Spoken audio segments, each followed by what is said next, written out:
Hey, good morning, friends. Mark Holmes here with my buddy Cowboy Joe Boo, and as always, thank you guys for watching, commenting, and subscribing to the Joe Boo Sports Report. Without you guys, this literally does not work. Let's get open for business and let's wake up the football gods this morning.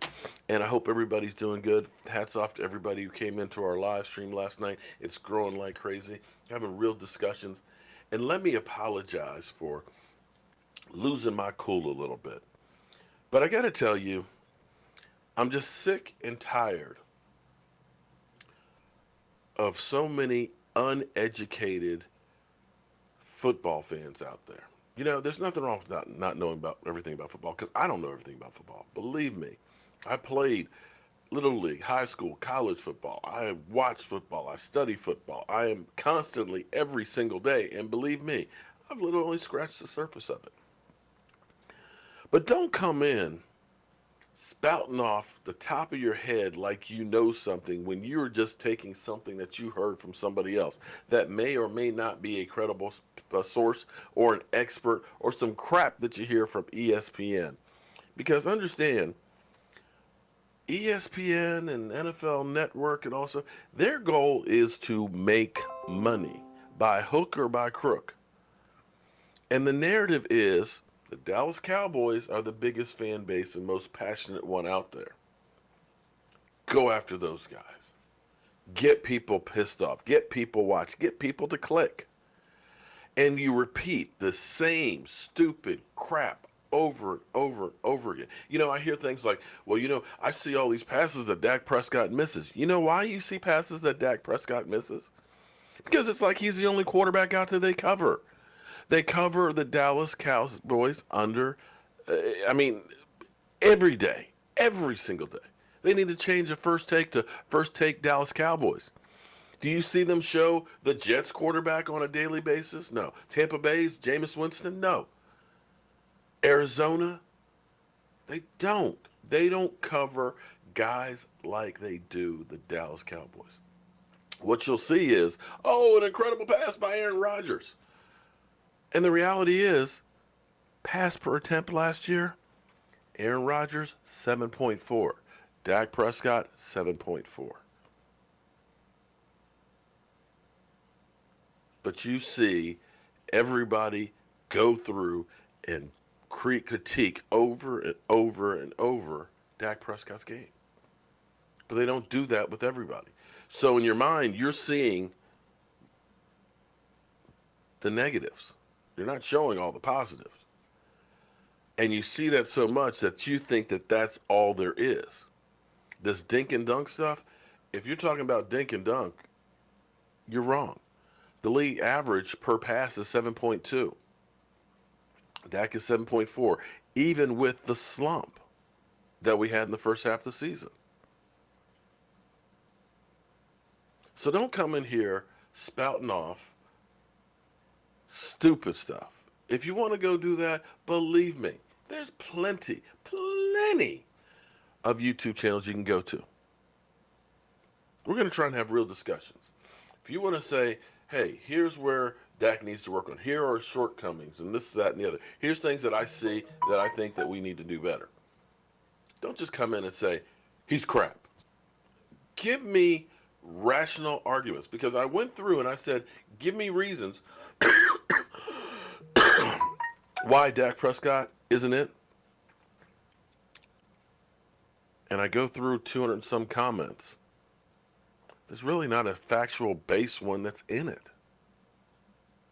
But anyway, I lost my cool a little bit last night and I went off on this dude who literally said that Dak Prescott choked against the Rams. He had 266 yards, a touchdown pass, no interceptions. Zeke Elliott had 47 yards. Our defense gave up 250 yards on the field. I say the team lost as a team, personally. But Dak choked in that game?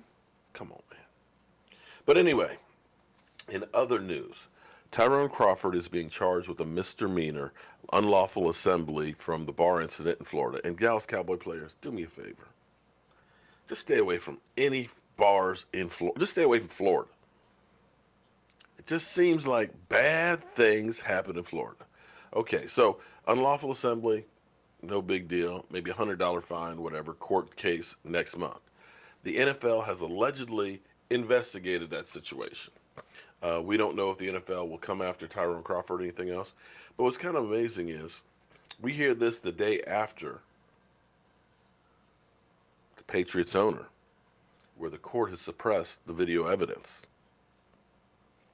And more than likely, he will get off. Even though there's 2 videotapes of him having a sex act in a massage parlor. We've seen how many videos of this barroom fight? 3 different angles? Yeah, it makes you wonder if there is really an agenda against the Dallas Cowboys. In other news, and this is some news that's not really heard a whole lot about, but the Dallas Cowboys have lost not 1 but 2 scouts to the Oakland Raiders. And it seems like the Cowboys and the Raiders are that team that just keep working back and forth. We keep shifting players and things back and forth. But Walter Jaliff had already joined Mike Mayock's staff, and now we end up having Jim Abrams also, who's our head coach of, our head of scouting on the West Coast, joining the Raiders as well. And if you don't think that that's major, guys, that is. You look at the scouting department that has been able to get probably more talent homegrown than any other team in the NFL. Guys that most people, that the experts like Mike Mayock and these guys and stuff like that laugh at when we draft people.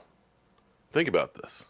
When we drafted Travis Frederick, they said, oh my God, you could have got that guy in the 2nd round. You go for a center in the 1st round? Ha ha ha. Yeah, Pro Bowl center every year he's been in the league. And they picked up a 3rd round pick and picked up Terrence Newman. Terrence Newman, not a bad career, not great, but considering had we stayed in where we were going to be in the 1st round, we wouldn't have had him at all.